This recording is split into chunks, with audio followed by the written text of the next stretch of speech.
하나님 말씀 출애굽기 6장 25절로 30절까지 말씀이 되겠습니다. 구약성경 출애굽기 6장 25절로 30절까지 말씀 함께 봉독하도록 하겠습니다. 아론의 아들 엘르아살은 부디엘의 딸 중에서 아내를 맞이하였고 그런 비느하스를 낳았으니 이들은 네 사람의 조상을 따라 가족의 어른들이라. 이스라엘 자손을 그들의 군대대로 애굽 땅에서 인도하라 하신 야훼의 명령을 받은 자는 이 아론과 모세요.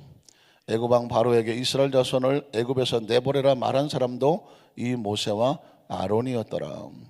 야훼께서 애굽 땅에서 모세에게 말씀하시던 날에 야훼께서 모세에게 말씀하여 이르시되 나는 야훼라. 내가 내게 이르는 말을 너는 애굽 왕 바로에게 다 말하라. 모세가 야훼 앞에서 이르되 나는 입이 둔한 자이오니 바로가 어찌 나의 말을 들으리까. 아멘. 할렐루야.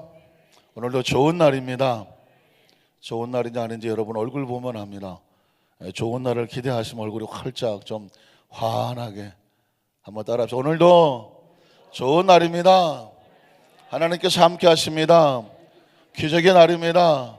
축복의 날입니다. 은혜의 날입니다. 우리는 하나님이 살아계신 것을 믿습니다. 자기를 찾는 자에게 상 주시는 것을 믿습니다. 다 따라 하신 건가요? 할렐루야. 오늘도 벅차고 설레이는 마음으로 멋지게 승리하시는 축복의 날이 되시기를 주님의 이름으로 축원합니다. 믿음이란 뭐냐? expectation이라는 기대하는 거다라고 말씀합니다. 하나님께 나아가는 자는 반드시 그가 살아계시는 것과 당연한 것이라서 아멘도 안 하시지만 자기를 찾는 자들에게 상 주시는 것을, 그 상은 1등, 2등, 3등에서 받는 상이 아니라 하나님을 찾았다는 것 때문에 주시는 리워드, 보상이라고 말했습니다. 피조물인 인간이 창조자 하나님을 인정하고 하나님을 찾았다는 것 사실, 그 자체 하나님께서 감동하시고 그들에게는 이미 하나님께서 조금 표현이 세속적이긴 하지만 상을 주신다, 보상이 있다라고 말합니다. 왜냐하면 하나님께서는 우리의 상급이 되시기 때문에. 하나님이 우리의 재산입니다. 워낙 재산이 많으셔갖고 재산엔 별로 관심이 없어요. 한번 따라 하실까요? 하나님이 나의 재산입니다. 기업입니다. 산업입니다. 내 자녀 소득입니다. 누가 그렇게 고백했나요? 다윗이 시편 16편에 야훼가 나의 산업이다. 내 포도주 잔의 분깃입니다. 하나님이 나의 기업입니다. 하늘나라의 것을 우리에게 상속해 주시는 상속자다. 믿으십니까? 그러니까 뭐 세상에 좀 있고 없고가 문제가 아니라 하나님이 우리의 재산이니까, 하나님이 우리의 기업이니까 우리는 어쩔 수 없이 부자일 수밖에 없어요. 낯서신 단어죠. 누가 날 부자라고 불러준 적이 있어야지. 여러분은 부자입니다. 좀 확신 있게 하세요. 여러분은 부자입니다. 하나님이 그렇게 하시기를 원하십니다. 하나님께서 뭐라고 말합니까? 아무것도 염려하지 말라. 오직 네가 할 것은 기도와 간구로 부자하신 하나님께 감사함으로 아뢰라. 그러면 모든 지각에 뛰는 하나님의 모든 것에 뛰어나신 그 하나님께서 너희 생각과 마음을 지켜주실 것이다. 먼저 하나님의 나라를 구하라. 그러면 이 모든 것을 너희에게 더하신다. 모든 걸 주시겠다고 하면 그분은 반드시 어떤 분이셔야 돼요? 부자이셔야지. 감당할 능력이 있으셔야 하시는 말씀 아닙니까? 오늘 하나님께서 우리 가운데 이런 설레임으로 말씀 가운데 역사해 주실 것을 믿습니다. 한번 따라 하실까요? 모세를 돕는 동역자 아론. 모세를 돕는 동역자 아론, 이런 제목으로 말씀의 은혜를 나누기를 원합니다. 여러분, 스프링이라고 하는 단어를 기억하시죠? 스프링이라고 하는 단어는 세 가지 종류의 뜻이 있습니다. 첫 번째 스프링은 어떤 것을 스프링이라고 말하나요? 용수철, 봄. 봄은 나는 세 번째 나오려고 그랬더니 먼저 나오셨네요. 그렇죠. 봄을 스프링이라고 말합니다. 그런데 봄을 왜 스프링이라고 말할까? 봄을 스프링이라고 말하려고 하면 첫 번째 의미를 알아야 되는데, 첫 번째 스프링의 의미는 용수철. 오래간만에 들어보시죠? 용수철. 무슨 옛날에 무슨 볼펜 같은 데 보면 그 안에 뭐가 들어있나요? 용수철. 요즘 볼펜 잘 안 쓰네요. 볼펜 안에 들어있는 용수철이 있습니다. 용수철이 무엇입니까? 스프링 같죠. 이 철을 동글동글하게 모아놓고 누르면 튕기는 거죠. 튕겨 올라가죠. 그거를 용수철이라고 말하고 영어로는 스프링이라고 말합니다. 튀어 올라가는 것입니다. 튀어 올라가는 것이 또 뭐가 있을까요? 샘물이 튀어 오르죠. 물에서 막 계속해서 물이 솟구쳐 오르기 때문에 고인 물을 샘물이라고 말해요. 이건 고여있지 않고 계속 흘러나가죠. 흘러나갑니까? 왜 그럽니까? 밑에서 계속 물이 튀어 올라와요. 그래서 샘물을 영어로 스프링이라고 말하는 것입니다. 그러면 이제 용수철도 스프링, 샘물도 스프링. 그러면 왜 봄이 스프링인지를 눈치채시죠? 봄에 막 튀어오릅니다. 뭐가 튀어오릅니까? 생명이 피어오르죠. 저 겨울에 꽁꽁 얼었던 그 벌판에 눈이 녹고 땅이 녹고 볕이 따뜻해지면 막 튀어오르기 시작하면 뭐가 튀어오릅니까? 새싹들이 막 튀어오르기 시작합니다. 나무도 겨울에 잎사귀를 다 벗어버리고 나목이란 나목, 시를 쓰시는 분 가운데 나목이라는 단어 기억하십니까? 벌거벗은 나무, 나목이라고 말해요. 그 나목에 저게 뭐가 있을까 하는데 가만히 보면 봄이 되면 막 튀어오르기 시작합니다. 눈이 막 튀어오르죠. 눈이 튀어오르고 그곳에서 싹이 오르기 시작합니다. 그렇게 피어난 것들이 우리가 보는 꽃이라고 하는 것입니다. 그래서 여러분, 스프링이라고 하는 단어가 봄은 상당히 아름답고 예쁘고 향기나고 정말 모든 모습이 보기 좋아 보이지만 어떤 시인은 말하기를 T.S. 엘리어트인가요? 4월은 잔인하다. 4월은 잔인한 달이다. 기억하시죠? 봄은 잔인하다. 왜 그럴까요? 생명이 튀어나오기 전서 얼마나 아픈지 아십니까? 용수철이 튀어오르려면 처음에 어떻게 해야 돼요? 눌러야 돼요. 용수철은 절대로 그냥 튀어오르지 않습니다. 눌러야 돼요. 그 누를 때 용수철이 뭐라고 말해요? 아야, 들리십니까? 눌러야 돼요. 이게 용수철은요, 가만히 있는 것을 찍어 누르니 얼마나 힘들겠어요.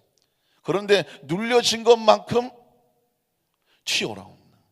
살살 누르면 살살 튀어오르고 세게, 일본말로 이빠이 꽉 누르면 어떻게 해요? 펑 하고 튀어오릅니다. 능력껏 튀어오르죠.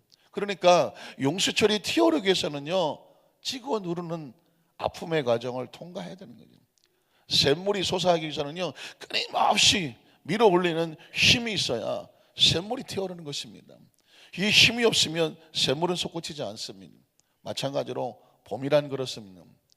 그 추웠던 겨울에 꽁꽁 얼어버렸던 그 추위 속에서 견뎌낸 생명들만 대지에서 튀어오르는 것이고 나무에서 튀어오르는 것입니다. 그래서 그 과정을 이겨낸 것들이 바로 꽃이 되고 싹이 되는 것이죠. 그러니 그런 꽃을 보면 야 이쁘다, 뭐 벚꽃놀이 가자. 야 이제 벚꽃을 지나니까 뭐 철쭉이 또 이 안산시 도로변의 철쭉이 얼마나 화려하게 마치 물감을 쏟아놓은 것처럼 너무 예쁘고 보기 좋더라고요. 그러나 그것이 있기 위해서 무엇이 있었다? 처절한 겨울을 이겨내고 대지를 뚫고 나무에 눈을 뚫고 나오는 그런 과정이 있었기 때문에 생명이 생겨나는 것입니다. 그러니까 지금 보여지는 모든 것들을 절대로 그 자체만 보면 되지 않아요. 그것이 존재하기까지 얼마나 처절한 사투를 견뎌내고 이겼기 때문에 생명이 각자의 모습으로 우리에게 다가서고 있는 것을 기억하시기를 주님의 이름으로 축복합니다. 그래서 여러분 오늘 시인은 그렇게 말하지 않습니까? 한 송이 국화꽃을 피우기 위해 언제부터? 봄부터. 국화는 언제 핍니까?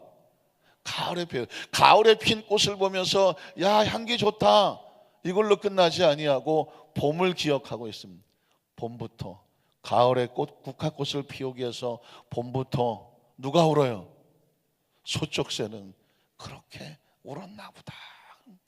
그 꽃 하나가 피우기 위해서 생명이 처절하게 잉태되고 그것이 출산하고 성장하고 우리 앞에 향기를 피우기까지 그 모습을 보면서 생명에 대한 외경, 그게 바로 그 시의 주제가 아닙니까?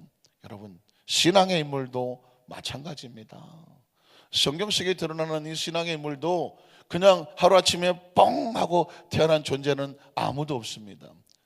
꽃 하나도 우연히 존재하지 않는데 하나님이 사용하시는 신앙의 인물들이 우연히 존재하겠습니까? 오늘 대표적인 인물이 성경 속에 모세라고 하는 사람입니다. 모세 어마어마한 사람입니다. 이스라엘 역사 속에서 가장 신처럼 대접받는 사람이 모세입니다. 이스라엘 역사 속에서 모세 같은 사람이 어디 있습니까? 그 애굽에서 400년이 넘도록 노예 생활했는데 우리나라는 일제 36년이잖아요.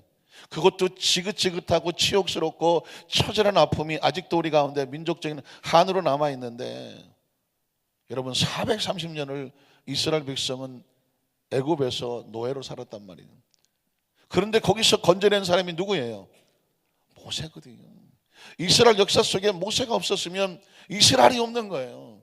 그러니까 이스라엘 민족은 그들의 역사를 가리키면서 모세가 그들의 민족의 최고의 지도자입니다. 그 광야를 지나갈 때 40년 동안 누가 그들을 함께하며 지켰나요? 모세였거든요. 그 가나안 입구까지 누가 갖다 놨나요? 모세였거든요. 그 모세를 통해서 얼마나 놀라운 수없이 많은 기적이 일었습니까? 홍해수를 누가 갈랐나요? 갑자기 왜 겁을 먹습니까? 내가 안 갈랐어요. 그런 표정입니다. 홍해수를 누가 갈랐습니까? 물론 하나님이 갈랐지만 누구를 사용하십니까? 모세를 사용하고 모세의 지팡이를 시작합니다. 그 쓰디 쓴 물을, 마라에 쓴 물을 먹고 모두가 죽어갈 때 누가 그 물을 단물로 바꿨나요? 당연히 하나님이지만 누구를 사용하셨나요? 모세를. 그러니까 하나님이 모세를 사용하셔서 이스라엘 백성을 처절한 위기 가운데 건져내고, 아말렉과의 전투 가운데 있을 때 누가 그들을 위해서 기도했나요? 모세였죠. 그의 기도를 누가 들으셨나요? 하나님이시죠. 결국 하나님께 이스라엘 백성을 건져내니까 이스라엘 역사는 누가 없으면, 모세가 없으면 이스라엘 역사는 존재하지가 않아요. 그러니까 이스라엘 민족에게 모세는 거의 운명이고 신 같은 존재죠. 오죽하면 하나님께서 모세의 시신을 감췄다라고 말하고 있습니다. 왜냐하면 그 시신이 남았다고 하면 아마 피라미드 한 서너 배 되는 것 세워놨을지 몰라요. 왜냐하면 그렇게 추앙하고 그렇게 모시고 마치 신처럼 떠부르고 아마 거기다가 제사 지낼지도 몰라요. 뭐 중국 사람들 보니까는 뭐 삼국지에서 나오는 뭐 관우 장비 유비 뭐 관우 사당 뭐 그 관우 사당 이런 게 우리나라도 와 있더만요. 관우를 모셔, 관우를. 난 또 삼국지에서 나오는 뭐 장비를 모시지 않나, 뭐 제갈 공명을 모시지 않나, 이런 종류도 모아놓고 뭐 사당 같은 걸 차려놓는데, 모세 같은 사람은 이스라엘 민족에겐요 어마어마한 존재입니다. 하나님께서 모세의 시신을, 천사를 이용해서 시신을 감춰버렸다고 말하고 있습니다. 왜냐하면 모세는 사역자였을 뿐이었었죠. 그가 하나님이 될 수가 없죠. 그가 하나님 인간에게 어떤 추앙의 대상이 될 수 없고 예배의 대상이 될 수가 없죠. 그래서 하나님의 백성, 하나님의 사역자들은 쓰임 받고 사라지는 거예요. 아멘이 없는데 이 부분 여러분들은 안 사라지시려면, 우리는 어떻게 하나님 앞에서 쓰임 받고, 인간은 어떻게 하는 게 정상이에요? 소리 없이 사라져 주는 거예요. 거기서 끝까지 그냥 이건 내가 한 거야. 내가 건졌어. 내가 홍해수 갈랐어. 네가 나 없으면 니네들 어떻게 됐을 것 같아. 이건 하나님의 영역을 침범하는 것입니다. 하나님은, 모세는 정말 누구하고 필적할 만한, 비교할 만한 인물이 없어요. 모세 같은 사람이 없는 거예요. 엘리야 무슨 어쩌고 저쩌고 하더라도 모세하고는 게임이 안 돼요. 그러나 하나님은 그의 시선을 감추셨더라. 이유는 뭐냐? 인간이 하나님의 영역에 대신할 수가 없기 때문이죠. 그런 모세도요, 하루아침에 모세가 원래부터 뛰어난 사람이 아니었다는 것이죠. 모세의 삶을 보면 처절합니다. 여러분 잘 아시지 않습니까? 그가 태어났을 때 이미 그는 죽을 운명으로 태어나지 않습니까? 그는 부모 밑에 자라지도 못하지 않습니까? 버려지지 않습니까? 그리고 바로의 왕궁에서 40년을 살합니다. 겉으로 볼 땐 굉장히 화려하고 잘 갔죠. 그러나 자신의 동족들은 바깥에서 노예처럼 생활하는데 자신이 호의호식한다는 것은 고문이었었습니다. 처절한 고통 속에서 40년. 그리고는 뛰쳐나오지 않았습니까? 민족을 위해서 나선다고 했지만 아시는 것처럼 자기가 그 사람을 희생하겠다, 그들이 받아들여 주지는 않습니다. 이제 모세는 갈 곳이 없습니다. 어디로 갑니까? 광야로 도망을 치겠느냐. 광야 40년은 얼마나 용수철이 찍어 눌리는 것처럼 모세의 삶을 찍어 누르고 있습니까? 정말 의미 없이 속절없이 40년을 양이나 치면서 나이 40에 80까지 그 인생을 보낸다는 것은요, 진짜 나중에 직접 물어보지 않는다면 얼마나 힘든지 모릅니다. 때로는요, 하나님께서 만드는 과정 가운데 무기력하게 합니다. 혹시 경험해 보셨습니까? 하나님 앞에서 하나님의 사람들을 모세처럼 하나님이 무기력하게 만들 때가 없어요. 아주 죄송스럽죠. 어떤 때는 직장도 없어. 어떤 때는 소득도 없어. 어떤 때는 다른 사람한테 얻어먹어야 될 때도 있어. 이걸 연단이라고 말해요. 훈련이라고 말하죠. 아, 내가 할 수 있는 것이 없구나. 여러분, 그러나 그는 그 모세는 실패했나요? 그가 저주받은 사람인가요? 그의 삶은 희망이 없나요? 절망인가요? 아니에요. 용수철이 튀어만 오른다고 용수철이 아니죠. 눌러지는 과정이 필요한 것처럼 지금 하나님은 모세를 지금 눌러놓고 있는 것이죠. 그뿐만 아닙니다. 모세가 하나님께서 애굽에 가라고 해서 애굽에 내려갔더니 이스라엘 백성이 옳거니 하고 모세 말을 들어주나요? 자, 성경을 찾아보진 않겠지만 이스라엘 백성들은 모세의 말을 들어주지도 않습니다. 겨우 설득을 해서 바로 왕에게 갑니다. 그랬더니 바로 왕이 모세에게 아이고 오기를 기다렸어. 모세의 말을 얼른 데려가. 아이고 얼른 데려가. 그렇게 말하던가요? 어림 반포너지도 없습니다. 이것들이 팔자가 좋아갖고 일거리를 다 안 맡겼더니 어디 가서 뭐 예배 뭐 제사 드리고 온다고 벽돌을 굽내서 지푸라기도 주지 마라. 그냥 니네들 스스로 지푸라고 그러면서, 그리고 하루 그냥 작업날 갖다 100장이 아니라 막 200장 300장으로 늘리니까 그 가운데 죽을 맛은 누가 죽을 맛이에요? 이스라엘 백성들만 죽을 맛입니다. 그 화살이 누구한테 갈까요? 모세한테 가는 것입니다. 모세를 쫓아와서 이 사람이 나이 80이니까 이 사람이라면 못할지 모르겠지만 당신이 와서 가만히 있는 바로 왕을 그냥 옆구리를 찔르고 수염을 뽑아갖고 그 화살이 우리한테 뛰었다고 말이에요. 가만히 있으면 그래도 바로 100장이면 나머지 시간 먹고 노는데 200장 300장 그 화살이 모세에게 날라옵니다. 모세도 죽을 지경입니다. 하나님이 시키는 대로 했거든요. 말씀대로 한 겁니다. 그래도 불구하고 이스라엘 백성에게 말하고 바로에게 말을 했더니 돌아오는 것은 비난과 손가락질과 원망과 불평과 심지어 목숨의 위기를 만나요. 여러분, 성경 속에 보면 모세가 한없이 무너지는 것을 보게 됩니다. 출애굽기 5장을 한번 찾아볼까요? 출애굽기 5장 22절로 23절에 보면 모세가 야훼께 돌아와서 이스라엘 백성에게 드립다? 우리가 쓰는 말 가운데 그냥 수도 없이 드립다, 벼랑간, 무차별 이스라엘 백성이 터지고 하나님 앞에 돌아와서 아뢰되 주여 어찌하여 이 백성이 학대를 당하게 하셨나이까? 내가 가서 바로에게 말하면 바로가 내 말을 듣고 이스라엘 백성을 좋게 해줘야 이스라엘 백성이 나를 하나님이 보내신 줄 알겠는데 내가 가서 말했더니 오히려 상황이 더 악화가 됐으니 하나님 어찌하여 나를 보내셨습니까? 라고 원망을 하죠. 무슨 뜻일까요? 내가 안 간다고 그랬잖아요. 왜 나를 보내서? 지금 모세는 어디 가서 하소연할 데가 없어요. 하나님 앞에 지금 하소연합니다. 혹시 교회 안에서 우리 공동체 안에서 직분을 감당하다가 보면 구역장이든 지역장이든 또는 뭐 장로님든 권사님든 안수사님이든 또 교사든 봉사하다가 보면 많이 사람들에게 정말 격려받고 박수받아도 시원찮은데 때로는 이렇게 저렇게 오해 또는 뭐 여러 가지 상황에 잘못된 해석을 통해서 오히려 비난의 소리를 어처구니 없이 들어야 될 때가 있어요. 그러면 누구 붙잡고 해석합니까? 하소연합니까? 하나님 앞에 돌아오는 거예요. 하나님 앞에 돌아. 그래서 하나님 하고 어찌하여 라고 우리가 할 때가 많이 있습니다. 그 다음 절을 보면 뭐라고 말합니까? 내가 바로에게 들어가서 주의 이름으로 말한 후로부터 더 좋은 일이 있어야 되는데 그가 이 백성을 어떻게 해요? 학대하며 주님께서도 주의 백성을 구원하지 아니하니 이제 어떡합니까? 라고 모세가 하소연하죠.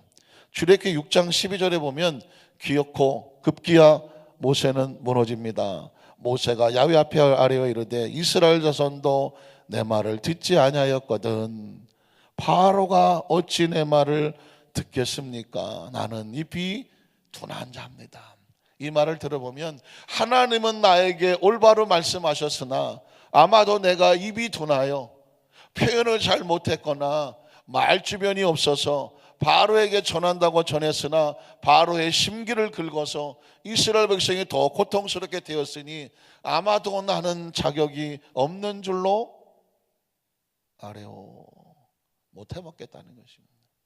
하나님도 안 도와주고 이스라엘 백성도 안 도와주고 바로도 안 도와주고. 혹시 그런 분 계십니까? 내가 하나님 앞에서 열심히 기도하긴 하는데 하나님도 안 도와주고 가족도 안 도와주고 뭐 직장에서도 안 도와주고 또 믿었던 사람도 안 도와주고 뭔가 답답하고 하나님 왜 이렇게 안 도와줍니까? 혹시 그러신 분이 계십니까? 오늘 지금 모세가 그 심정이거든요. 그리고 출애굽기 6장 28절로 30절에 보면 야훼께서 애굽 땅에서 모세에게 말씀하시던 날에 야훼께서 모세에게 말씀하실 때 나는 야훼라 내가 내게 이르는 바를 너는 애굽 왕 바로에게 다 말하라. 그래 또 말하라고 하니까 모세가 야훼 앞에서 하는데 나는 입이 둔한 자입니다. 무슨 뜻입니까? 나는 못해 먹겠습니다. 그는 바로가 어찌 내 말을 들을 수 있겠습니까? 모세가 하나님이 또 가서 말하라고 하니까 가서 말해봤자 상황만 더 악화될 것 같으니까 모세는 심령이 점점 죽을 것 같은 고통 속에 빠져 있습니다. 근데 여러분 이 상황 자체가 하나님이 아실까요? 모르실까요? 한번 따라 하실까요? 그럼에도 불구하고 하나님은 알고 계신다. 알고 계시는 거예요. 모세의 상황을 왜 모르겠습니까? 그러나 이 상황도 하나님의 계획 속에 있는 거예요. 한번 따라 하실까요? 이 상황도 하나님의 계획 속에 있습니다. 기도는 여전히 합니다. 근데 하나님은 안 들으시는 것 같아요. 기도는 합니다. 사람도 듣지 않습니다. 기도는 합니다. 그런데 누구도 내 편이 없습니다. 어떻게 해요? 때로 기도는 고독한 거예요. 하나님 편에 선다는 건요 고독하는 거예요. 말씀대로 산다는 건 고독한 거예요. 하나님 말씀 들고 사는 때 세상이 알아줍니까? 아무도 안 알아줍니다. 아유 저 바보 천치 아니야? 뻔히 보이는 계산인데 하나님 말씀대로 산다고? 안 들어줍니다. 그리고 때로는 기도해서 도와줘야 될 이스라엘 백성이 내 편인 줄 우리 편인 줄 알았는데 내가 그 사람한테 잘하려고 하는데 그 사람도 나를 믿어주지 않습니다. 내 말도 듣지 않습니다. 그러면 하나님이라도 갑자기 막 그냥 하늘에서 뭐가 번쩍번쩍하고 그냥 나타나야 되는데 하나님도 침묵합니다. 어떡합니까 이거? 지금 모세의 상황이 그러나 하나님은 이 상황도 알고 계시고 계획 속에 있어요. 이건 과정일 뿐이에요. 그 과정 속에 하나님은 누구를 예비하셨냐면 아론을 예비하고 계셨습니다. 여러분 출애굽기 6장 25절로 26절을 보면 아까 오늘 본문인데요. 본문에 계속해서 보면 아론이 등장합니다. 아론의 아들 엘르아살은 부디엘의 딸 중에서 아내를 맞이하였고 그는 비느하스를 낳았으니 이들은 레위 사람의 조상을 따라 가족의 어른들이 됐다. 이스라엘 자손을 그들의 군대대로 애굽 땅에서 인도하라 하신 야훼의 명령을 받은 자는 누구다? 이 아론과 모세 형님. 모세의 상황이 힘들고 어려운 상황에 있는데 하나님은 여기서 아론을 등장시키고 있습니다. 그러니까 모세의 상황 속에 함께하고 돕고 일으켜 세울 수 있는 새로운 동역자가 필요하죠. 그리고 그를 포커스 그 다음에 초점을 맞추고 있습니다. 그가 누구다? 아론이다. 27절에 보면 애굽 왕 바로에게 이스라엘 자손을 애굽에서 내보내라 말한 사람도 이 모세와 누구다? 아론. 모세 옆에는 누가 있었더라? 아론이 있었다는 것입니다. 때로 우리가 힘들고 어려운 상황 가운데 있을 때에 우리 힘으로 안 되는 것 같지만 하나님도 없는 것 같지만 하나님이 예비하신 사람이 있는데 그가 누구냐? 우리를 돕는 동역자가 있어요. 하나님의 공동체는 혼자 되는 것이 아니라 함께 돕는 사람이 있는데, 모세라고 하는 대단한 사람도 홀로 되지 아니하더라. 그를 돕는 아론이 있었다고 성경은 지금 우리에게 초점을 맞춰주고 있습니다. 출애굽기 7장 1절로 2절에도 보면 야훼께서 모세에게 이르시되 볼지어다 내가 너를 바로에게 신같이 되게 하였은즉, 혼자 못하겠다고 하니까 내 형 아론은 내 대언자가 되어줄 것이다. 내가 내게 명령한 바를 너는 내 형 아론에게 말하고 그는 바로에게 말하여 그에게 이스라엘 자손을 그 땅에서 내보내게 하라. 다시 말해서 모세의 사역과 함께 하고 있는 사람이 누구예요? 아론이다. 3절로 5절에 보면 내가 바로의 마음을 완악하게 하고 내 표징과 내 이적을 애굽 땅에서 많이 행할 것이나 바로가 너의 말을 듣지 아니할 터인즉 내가 내 손을 애굽에 뻗쳐서 그 여러 큰 심판을 내리고 내 군대 내 백성 이스라엘 자손을 그 땅에서 인도해낼 것이다. 오직 내가 내 손을 애굽 위에 펴서 이스라엘 자손을 그 땅에서 인도하여 낼 때에야 애굽 사람이 나를 누구인 줄 아리라? 야훼인 줄. 아까 말씀했죠. 모세가 말을 전하지만 바로가 말을 들을 것이다, 안 들을 것이다? 안 들을 것이다. 왜 바로가 말을 듣지 않습니까? 그의 마음을 누가 강박하게 합니까? 하나님이. 모세는 가서 말하라고 하지만 하나님은 바로의 마음을 강박하게 해요. 말해도 듣지 않아. 그래도 실망하지 마. 왜냐하면 하나님은 계속 모세를 사용하고 계시고 바로의 마음을 강박하게 하시는 분은 하나님인데, 지금 이 상황이 과정일 뿐이지 결과가 아니에요. 저는 늘 그것을 마음속에 우리 성도들에게 선포하고 싶습니다. 한번 따라하실까요? 지금 내 상황은 과정일 뿐이지 결과가 아니다. 지금 우리 하나님 만들어가는 과정일 뿐이에요. 이렇게 해도 되고 저렇게 해도 돼요. 내 마음대로 되고 내 마음대로 안 될 때도 있어요. 그러나 내 마음대로 안 된다고 해서 우리의 삶이 끝난 게 아니에요. 과정일 뿐이에요. 바로의 마음을 강박하게 이 딱딱한 벽에 부딪힌 것조차도 하나님의 계획 속에 있다는 것입니다. 자, 그래서 6절로 7절에 보면 그럼에도 불구하고 가서 말씀대로 행하는 것이 바로 하나님의 사람들이죠. 모세와 아론이 야훼께서 자기들에게 명령하신 대로 행하였어요. 포기하지 않았어요. 바로가 말을 듣지 않아도 우린 말씀대로 가서 전하기만 하면 결과는 누가 만듭니까? 하나님 만드는 거예요. 7절에 보니까 그들이 바로에게 말할 때 모세는 80세였고 아론은 83세였었더라.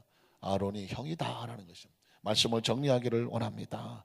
하나님께서 일하시는 가운데 여전히 우린 열심히 하나님 뜻에 서서도 벽에 부딪힐 때가 있어요. 하나님도 침묵하실 때가 있어요. 자기를 도울 줄 알던 사람이 돕지 아니하고 이스라엘 백성처럼 오히려 우리를 힘들게 할 때도 있어요. 그러나 기억하십시오. 그것도 하나님의 계획 속에 있다. 우린 무엇을 합니까? 모세와 아론처럼 하나의 공동체가 돼서 서로 손잡고 밀어주면서 격려해주면서 이렇게 세워지면서 그 말씀대로 행하였더라. 결과는 하나님께서 만들어 가실 것입니다. 그 결과가 보이지 않지만 들리지 않지만 손에 잡히지 않지만 우리 하나님은 선하시다. 하나님의 계획은 반드시 이루어진다. 이 말씀을 믿고 나가는 것을 뭐라고 말하느냐? 믿음이라고 하는 것이죠. 매일 매 순간 이 말씀 붙잡고 믿음으로 승리하시기를 주님의 이름으로 축복합니다. 기도하겠습니다. 하나님 감사합니다.